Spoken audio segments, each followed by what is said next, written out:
635, and today I'm going to do a small comparison between my first Ultramodern and my second Ultramodern, just to show the differences that I've made talking about the there's Flash. Talking about the mechanics, the improvements I made. So first thing, just gonna show a bit the box.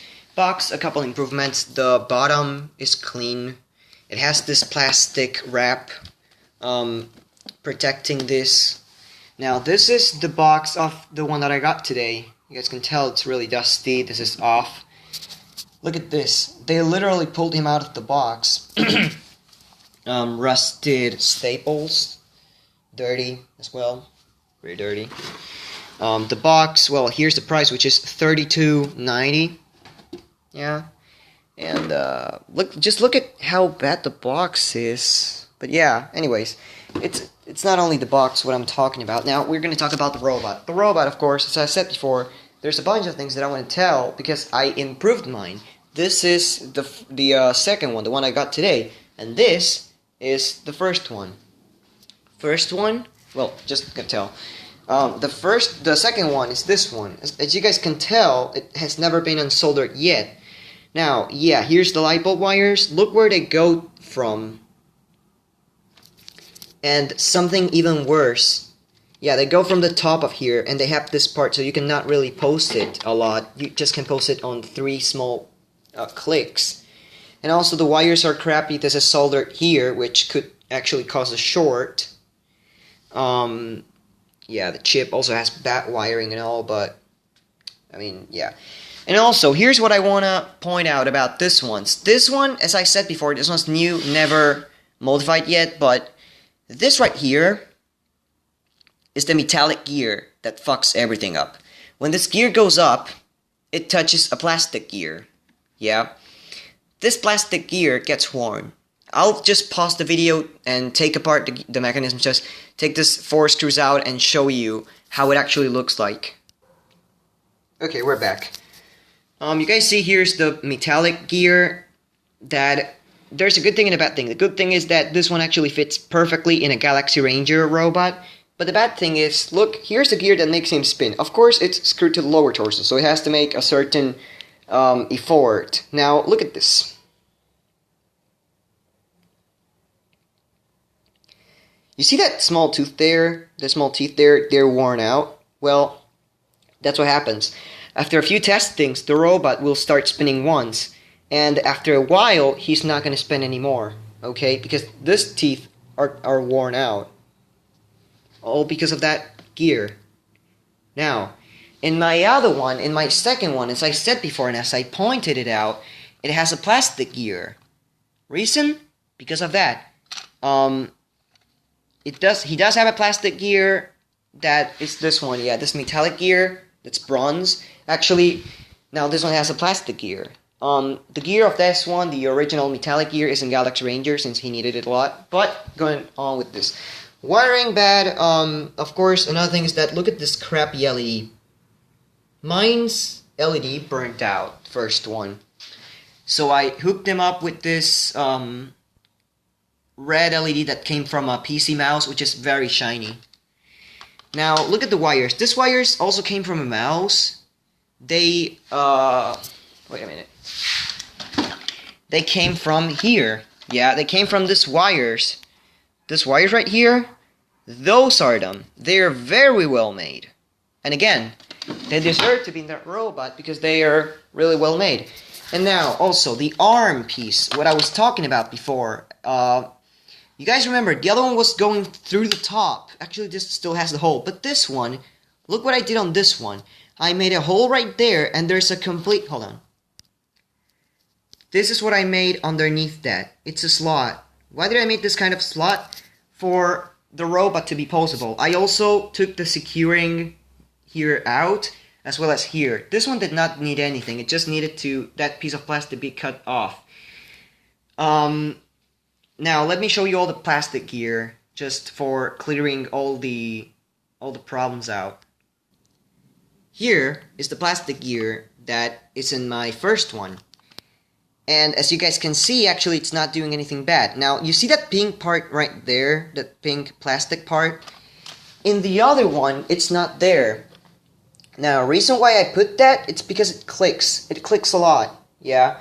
Even if I just touch it a little bit, it's gonna click. Let me just show you.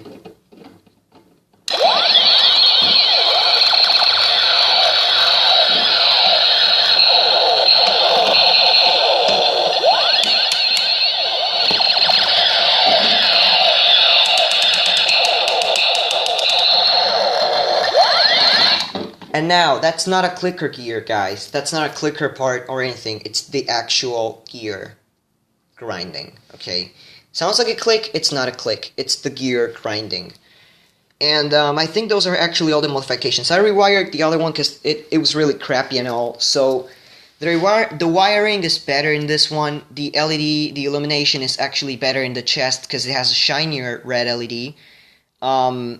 He has an improvement in the arm, which makes him, you know, be more poseable. And as well in the other arm, as I said, it has this piece that holds the arm in position, so you cannot actually pose it. In this one, I cut it off. Okay, I cut it off. And yeah, basically this one still needs a bit of oiling because the motor is very slow, but it's gonna be eventually just fast. And I don't know what I'm going to do with the plastic gear, with the metallic gear. I think I might leave it there. I think it's kind of useless, you know, replacing it and all. But I really don't know. However, of course, this one right now is 10 times better. It's gonna last a lot more because of this plastic gear instead of a metallic gear. So yeah, those are basically all the updates on the robot, on the Ultramodern robot. This is the original version. This is what I wanted to show. The major problem is the gear that gets worn. And now I'm gonna reassemble it in a bit to show you all how it's actually poseable. Yeah, but for you guys to know, this one is not faulty anymore. Now, all the ones that are brand new, even including the yellow ones, because there are another two versions. There's a yellow one and a red one. Those are also faulty, okay? If they don't have this gear in plastic, they are extremely faulty, and in a while, they are going to break. So yeah, I'm gonna assemble this one's torso and that one completely, because it doesn't need anything, and I'll show you guys a bit more of the robot. This one is my first Ultramodern.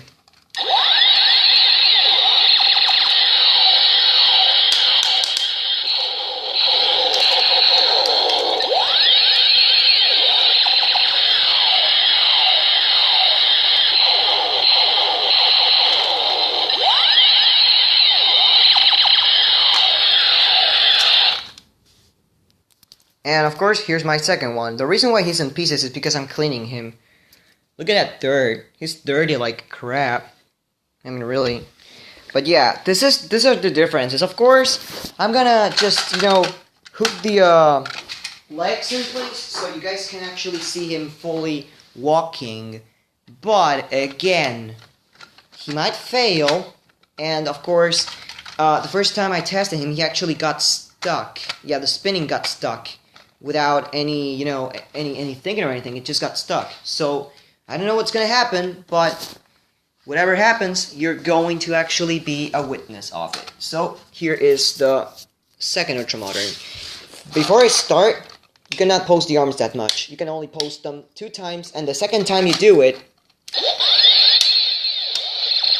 that's what happens. They click back to the position before. So you only can click them once.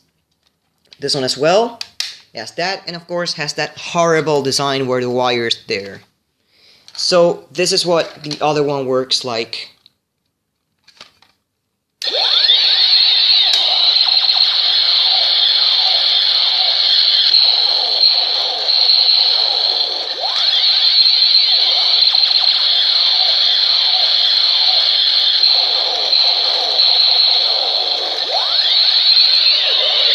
And I think the light's actually very dim in this one. I don't know why, but the light's pretty dim.